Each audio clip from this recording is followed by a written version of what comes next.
Today we are going to talk about the abomination of desolation. The first thing we might ask is, what is an abomination? An abomination is a foul thing, an unclean thing. We often see it used in the Old Testament to describe idols or idolatrous practices or unethical behavior. In Deuteronomy 29:16 through 17, Moses is speaking, and he says this, "For you know that we dwell in the land of Egypt, and that we came through the nations which you passed by, and you saw their abominations and their idols which were among them, wood and stone and silver and gold." Right? So there's this idolatry is an abomination to the Lord. We talked about Christians and their pride over divorce and remarriage, which Jesus says is an adultery. These Christians who are all condoning adultery are quick to point out that Leviticus says that homosexuality is an abomination.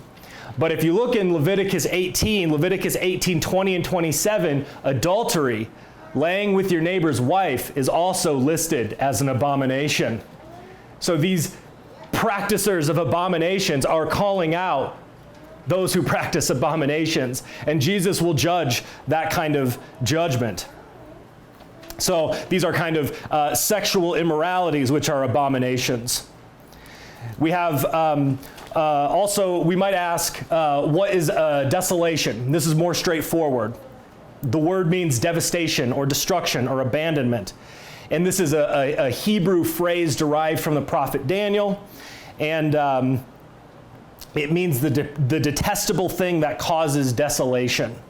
Some translations will say this, the abomination which causes desolation. Either are fine, the abomination of desolation, the abomination which causes desolation. The former is more kind of formally equivalent to the Greek, and the latter is more dynamically equivalent. We'll go through and show how it's an abomination that causes a desolation. But I will say that the abomination of desolation right up front, so we know the way that I interpret it, this is debated, this gets into the realm of debate, right? The abomination of desolation is the destruction of the temple in AD 70. And so the Roman invasion is the abomination which causes desolation. And there were two precursors prior to this, I would say. There was an Edomite army invasion, which also destroyed much of Jerusalem. And then prior to this, he mentions Daniel, that kind of immediate fulfillment is Antiochus Epiphanes in the intertestamental period, which also was an abomination which caused a desolation. I guess I'll also, another thing that we'll go through here is the desolation or the devastation of the destruction. What happens is it's basically when foreigners come in and the sacrifices cease. That's really what's going on. So there's kind of a desecration of the temple, and then the sacrifices of the Levitical system are either temporarily abbreviated, or what we will see here with what Jesus is talking about, indefinitely taken away. Okay, so a couple things to note about our passage. Jesus is giving his hearers practical advice. This is real warning. This is, when you see this, run. When you see what's happening here, get out of Judea, flee. So he's warning them of, and he says, if you see, these things, you hear these things, know that I've told you these beforehand. So we know that there's this great tribulation coming, and he's saving his people from that.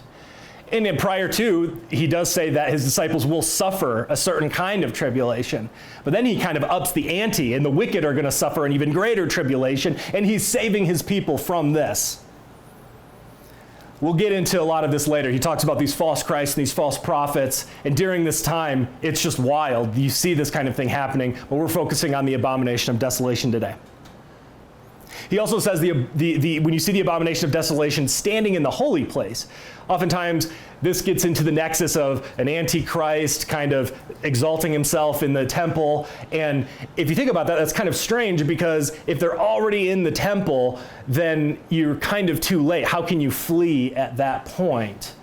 So I would take this standing in the holy place, not necessarily to be the temple itself, but to be the holy land.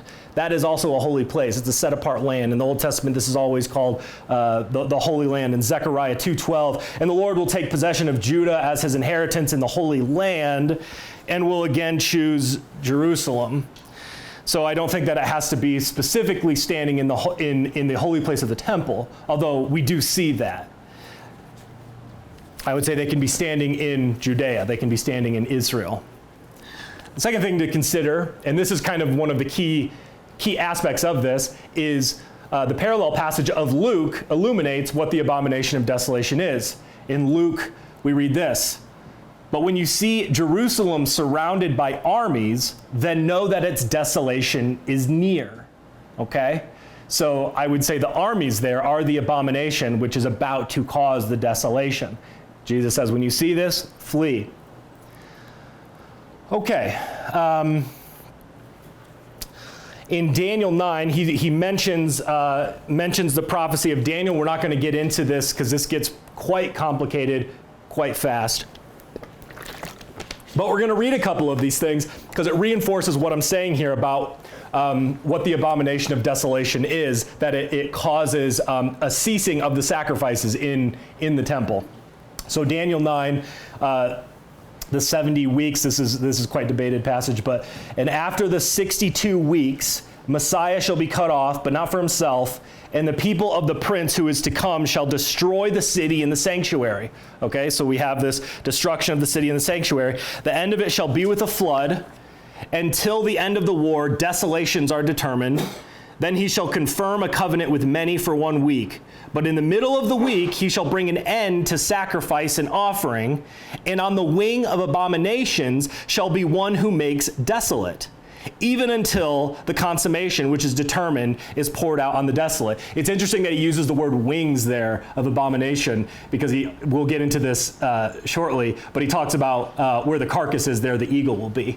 And we'll see that there's actually a connection between the abomination and what an eagle is. Earlier in the passage, Daniel says, "Now therefore, our God, hear the prayer of your servant and his supplication for the Lord's sake, cause your face to shine on your sanctuary, which is desolate." Okay, so when is he writing? When is Daniel writing this prophecy? And anybody know? During the Babylonian exile. And why would he? And why is he says your temple is, your sanctuary is desolate? Right, it's been destroyed. So the sacrifices have ceased. So we have this, again, pairing of desolation with the ceasing of the sacrifices. Okay? Yeah, we read this in 2 Kings. This is also, just as an aside, we don't have to bring in extra biblical history, but 2 Kings 25 says that Nebuzaradan, which is Nebuchadnezzar's chief general, he destroys it with fire. You can read that in 2 Kings 25. Okay. So Daniel also mentions the abomination of desolation in Daniel 11. It says, "At the appointed time he shall return and go toward the south, but it shall not be like the former or the latter. For ships from Cyprus shall come against them." So this is from the west of Israel. "Therefore he shall be grieved and return in rage against the holy covenant and do damage. So he shall return and show regard for those who forsake the holy covenant, and forces shall be mustered by him, and they shall defile the sanctuary fortress. Then they shall take away the daily sacrifices and place there the abomination of desolation." Okay, defilement of the sanctuary, and then and then the taking away of the sacrifice, and there's an abomination of desolation in that place. And then lastly, in Daniel, we have this: "Although I heard, I did not understand. Then I said, my Lord," this is in Daniel 12, "what shall be the end of these things? And he said, go your way, Daniel, for the words are closed up and sealed till the time of the end." Which, as an aside, Daniel's words are sealed up, and they actually are fulfilled within 200 and 400 years. And if we look, there's another vision given to John, and the angel says, don't seal this up because this is going to happen soon. So we can logically derived from that the things in Revelation were going to happen within at least 200 to 400 years. And we know that it came much sooner than that as well. It came within a few years. But he says, many shall be purified, made white and refined, but the wicked shall do wickedly, and none of the wicked shall understand, but the wise shall understand. And from that time, the daily sacrifice is taken away, and the abomination of desolation is set up. There shall be 1,290 days. Blessed is the one who waits and comes to the 1,335 days. But you go your way till the end, and you shall rest, and will arise in your inheritance at the end of days. Real quickly, these days here, I don't have it totally mapped out, but if you add it up, it's about 7 years, and that's how long the war of the Jews in Jerusalem lasted. It started in 66 AD. They start rebelling against Rome. Vespasian is sent, and then it's just a hellscape until AD 70. The temple is destroyed, but you still have holdouts in is it Masada? The Mossad, the holdouts in Masada where they all committed suicide, that extends all the way to 73. So you have this 7-year period, which I think these days here are, they apply to this, and I think it might be before and then after the destruction of the temple. But we see here the abominations of desolation, that there's the taking away of the sacrifice in this passage as well. Okay, so that is Daniel. Now there's general agreement that a lot of these prophecies applied to Antiochus Epiphanes, that they actually, so from this time, he's living in the Persian Empire. He is actually having these visions. One of the visions he has is there's a goat and it has one horn, and then there's this ram and it has one small horn and a really big horn. And the text tells us, we don't have to speculate. The text says the ram with the small horn and the big horn are the kings of Persia and Media. I'm not quite sure how to pronounce that. But that's where Daniel's living in that time. And then it says the goat with the one horn, that is the king of Greece. And in this vision, Daniel sees the one-horned goat destroy the ram, the two-horned ram. And also the big horn is the king of Persia, because he was stronger than their Median ally. And so what happens? Who is the king who destroys the Persian Empire? Anybody know? The Medes? No, the Persians actually take over more of the Mede Empire. So the Medes are between the Babylonians and the Persians. Who supplants? Is it Alexander? It's Alexander the Great, right. Also, who was Alexander the Great's teacher? Aristotle. That's right. And Alexander the Great, when he is going through Israel, he has this really long siege on Tyre, and Alexander the Great asks for the Israelites to help him destroy Tyre, and the Israelites, they say, no, we actually took an oath to the king of Persia, we can't help you out. And Alexander the Great gets really angry with them. And he goes to the temple, he goes to Israel, and the Israelites are having a bunch of dreams about what to do when Alexander comes. And basically the dreams are like, just chill, just wear your garb, chill and welcome him in peace. And when Alexander the Great saw the chief priest come and welcome him, Alexander the Great said, I saw you in a dream, and you are the one who told me that God was going to be with me in taking over the Persians. And he recognized the mitre that the priests wear that says Yahweh on it, or holy to God. And Alexander the Great saw this in a dream.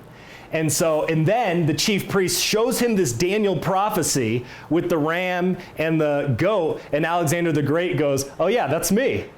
Yeah, that's me. So he even recognized, this is recorded by Josephus. Most people doubt it, but I think it's real.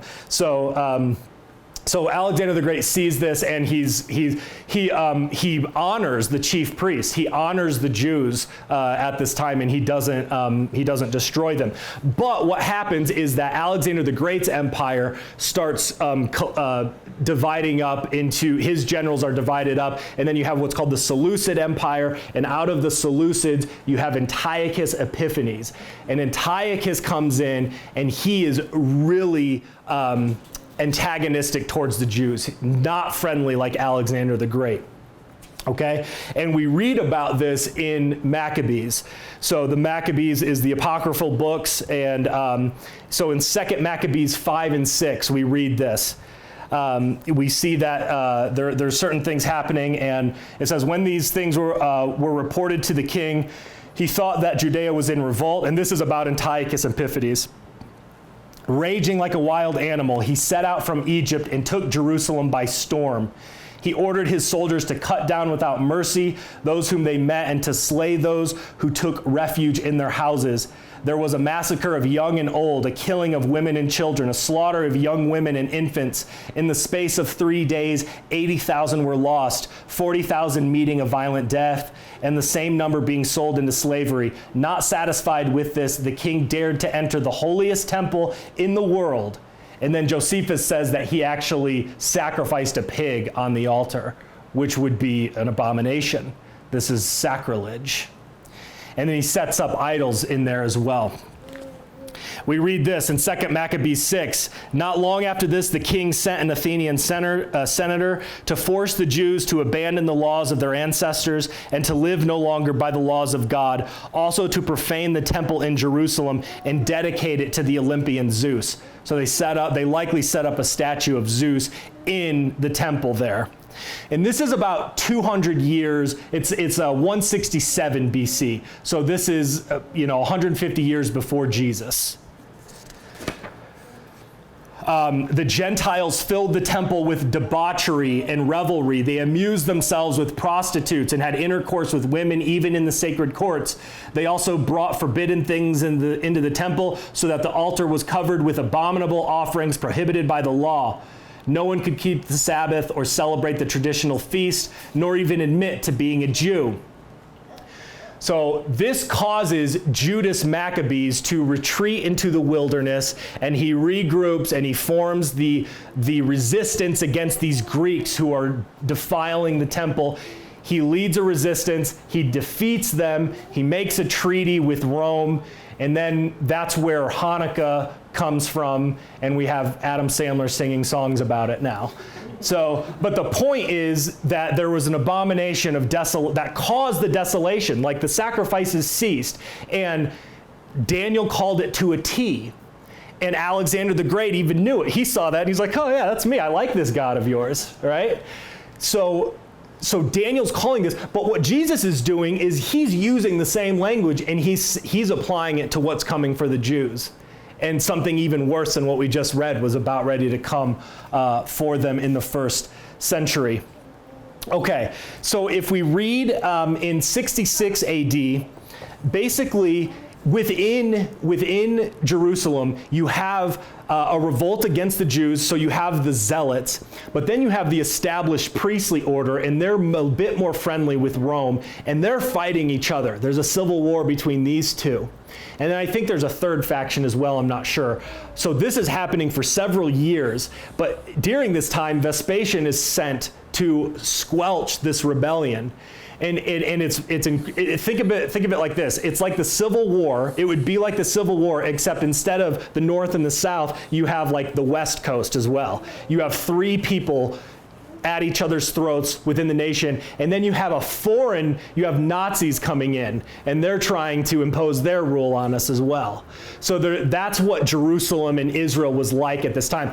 And when Vespasian is coming in, he is conquering cities. He's putting down rebellions all throughout Israel, and it culminates really in the destruction of Jerusalem in the 70s. But what happens at this time is you have the established order. I can't remember their names, but they are actually in the temple area, and the Zealots are sieging them. They're barricaded in there, and they're keeping them from getting supplies and things like this. they think that there's a counterintelligence operation which says that the ones that are held up in the siege have sent word to Vespasian to help destroy the zealots. So what the zealots do is then they ally with the Edomites who are still around at this time. And this is also another pattern throughout history that Edomites get in on these kind of destructions of Israel. And what happens is the Edomites are brought into the city to destroy these people who are held up in the temple. And I think that, and there was 20,000 of them who were brought in. And I think that this was another kind of army surrounding Jerusalem kind of thing. And they were let in, and we read this. Now the outer temple was all of it overflowed with blood, and that day as it came on, they saw 8,500 dead bodies there. But the rage of the Idumeans, the Edomites, was not satiated by these slaughters, but they now betook themselves to the city and plundered every house and slew everyone they met. And for the other multitude, they esteemed it needless to go on with killing them. But they sought for the high priest, and the generality went with the greatest zeal against them. And as soon as they caught them, they slew them. And then standing upon their dead bodies in way of jest, upbraided Ananus, which was the chief priest, with his kindness to the people, and Jesus, which was another leader, with his speech made to them from the wall. Nay, they proceeded to that degree of impiety as to cast away their dead bodies without burial. And he says, I should not mistake it if I said that the death of Ananus was the beginning of the destruction of the city. So this was in 68 AD. So Josephus is saying when the Edomites came in, this was kind of the first domino before everything started falling. So this is another kind of abomination that's causing a desolation here. Okay, it's like it's the beginning of these things. All right, so Vespasian and Titus, real quick here. We'll wrap things up. All right, I'm simply going to read a lengthy quote here from Josephus, because I always talk about Jerusalem becomes this wood chipper that they're just throwing bodies into, and it's just blood everywhere. And this kind of gives you a little taste of that. All right. So the armies are already in the city. So Titus resolved to storm the temple the next day, early in the morning, with his whole army, and to encamp around the holy house. So Titus is actually Vespasian's son. Vespasian, he gets sent back to Rome, and he's actually emperor for a while, and Titus takes over. But as for that house, God had for certain long ago doomed it to fire. And then the temple is set on fire. It's actually set on fire by the Jews who are infighting, and then they start fighting the soldiers. And it says, now round about the altar lay dead bodies heaped one upon another, as at the steps going up to it ran a great quantity of their blood. Caesar was no way able, Caesar would be Titus, Caesar was no way able to restrain the enthusiastic fury of the soldiers. And some people think Josephus is actually playing politics by kind of letting Titus off the hook here with what was happening. While the holy house was on fire, everything was plundered that came to, and 10,000 of those were caught were slain. Nor was there a commiseration of any age or any reverence of gravity, but children and old men and profane persons and priests were all slain in the same manner, so that this war went round all sorts of men and brought them to destruction. The flame was also carried a long way and made an echo together with the groans of those that were slain. And because this hill was high and the works at the temple were very great, one would have thought the whole city had been on fire. Nor can one imagine anything either greater or more terrible than this noise. For there was at once a shout of the Roman legions, who were marching all together, and a sad clamor of the seditious, who were now surrounded with fire and sword. The blood was larger in quantity than the fire, and those that were slain were more in number than those that slew them. For the ground did nowhere appear visible, for the dead bodies that lay on it. But the soldiers went over heaps of these bodies as they ran upon such as fled from them. And now the Romans, upon flight of the seditious into the city, and upon burning the holy house itself, of all the buildings round about it, brought their incense into the temple and set them over against its eastern gate, and there they did offer sacrifices to them, and there they did make Titus imperator. So at the end of our passage in Luke 17, what does Jesus say? What was the last thing that he said? Where the carcass is, there the eagles will be. The eagle and the carcass. He's bringing this up. Now listen to this description of the Roman army from Josephus. Then came the ensigns encompassing the eagle, which is at the head of every Roman legion, the king and the strongest of all birds, which seems to them a signal of dominion and an omen that they shall conquer all against whom they march. These sacred ensigns are followed by the trumpeters. So these ensigns are brought into the temple where there's these stacks of bodies everywhere. And what's on the ensign? What's the insignia? It's an eagle. This is what I think Jesus is talking about. Where the eagle is, there the carcass will be. And it's right there in the temple. And they're making sacrifices to it as well, which there's a particular order of sacrifice that the Romans made. Cameron, do you know? It's like called the improvaster or something. Yeah, I couldn't tell you off the top of my head. But in military victories, they would sacrifice like a bull, something else, and a pig, and it would like cleanse the land and dedicate it to their gods. So again, a pig would be sacrificed to right in front of these ensigns, which has the eagle. Also, there's another aspect here of eagles sometimes do eat carrion. Sometimes they do eat dead meat, basically. So they're not usually, but sometimes they will. But in Deuteronomy 28, if the people are unfaithful to the covenant, this is what we read. And this is what we see happening. This is what I think is the ultimate fulfillment of the old covenant people. The Lord will cause you to be defeated before your enemies. You shall go out one way against them and flee 7 ways before them, and you shall become troublesome to all the kingdoms of the earth. Your carcasses shall be food for all the birds of the air and the beasts of the earth, and no one shall frighten them away. And in Leviticus 11, eagles are listed among the things that are an abomination to eat. And so we have all of these things invading the temple. We have the sacrifices being made once again, and we have the lawful sacrifices ceasing. And Jesus says this, that this will be that these sacrifices will stop until the time of, well, no, scratch that. That's something different. Okay, the very last thing here is I want to mark this as, actually I won't read this, but Eusebius says that this is the abomination of desolation. Yeah, he says the abomination of desolation stood in the temple, and he applies it to the first century here. So there is historical. A lot of people will say postmillennialism and these kind of preteristic readings are novel, but they're not. And you also can see this in the Middle Ages too. Not everyone's agreed. There's all kinds of, but you have people at the University of Paris saying that there's people who think that the abomination of desolation was first century. And sometimes they often hold a double fulfillment, like it's fulfilled there, but there will be a future one. I just wanted to do 3 points here. The things that we can learn from this is that the Lord Jesus Christ brings actual judgment on the earth.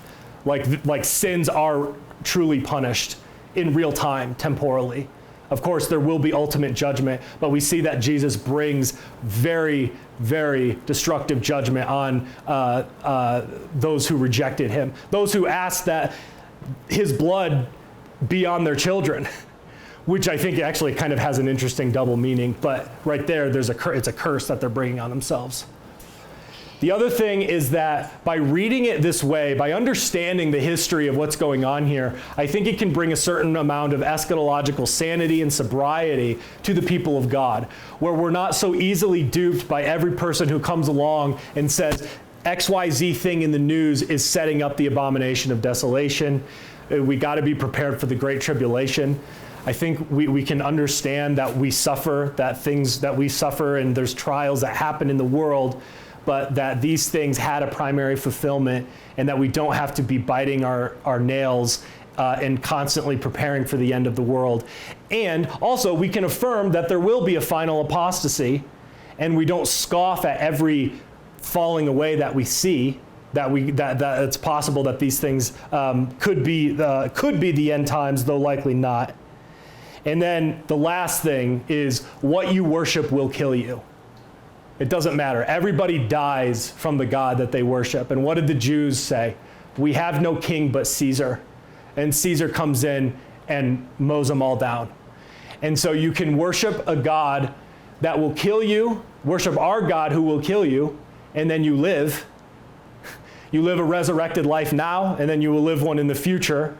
Or you can worship these gods. You can worship Caesar, you can worship yourself, you can worship some kind of demon, and they will kill you. And when you are resurrected, you'll be dead again. You'll be thrown into judgment. You suffer a second kind of death. And so it's important to be worshiping the right God and to be dying the right kind of way. And these things have these temporal salvations attendant with them. Those who were paying attention to Jesus were like, this is what he was talking about. We got to get out of here. So these are things that I think kind of bring this down to reality for us a little bit, and for you to meditate on and implement into your lives. Okay, let's pray. The charge is this: trust in the Lord for your salvation. There's a real earthiness and immediacy to the salvation that God gives his people from the Exodus all the way to the destruction of Jerusalem. And of course, God gives us salvation in the ultimate sense, in the resurrection of the living and the dead. But of course, he warns his people, he guides his people, he saves his people from real temporal destruction, but also real eternal destruction as well. He grants us eternal life, but he also grants us an abundance of life here and in this world right now. So, in the name of the Father, and the Son, and the Holy Spirit, go in peace to love and serve the Lord.